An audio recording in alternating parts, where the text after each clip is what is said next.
Supermarket के पास जूना Agra road पर शेख इरफान को माल ट्रक ने कुचल दिया था। नौजवान की मौत वाक़ई हो चुकी है। सिटी पुलिस स्टेशन में मुकदमा दर्ज।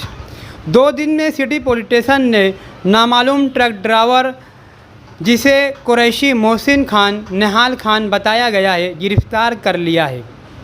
मालेगांव सिटी पुलिस स्टेशन गुना नंबर 111/2025 भारतीय न्याय संहिता के तहत कलम 106/1 और 281 और 125O, 125B और 324/4 मोटर व्हीकल कायदा कलम 184 परमाने नामालूम माल ट्रक ड्राइवर के खिलाफ सुपरमार्केट आगरा रोड एक्सीडेंट मामले में मुकदमा दर्ज किया था। सिटी पुलिस स्टेशन ने 2 दिन में तेज़ी के साथ तफ्तीश और कार्रवाई करते हुए नामालूम ट्रक ड्राइवर को गिरफ्तार कर लिया है।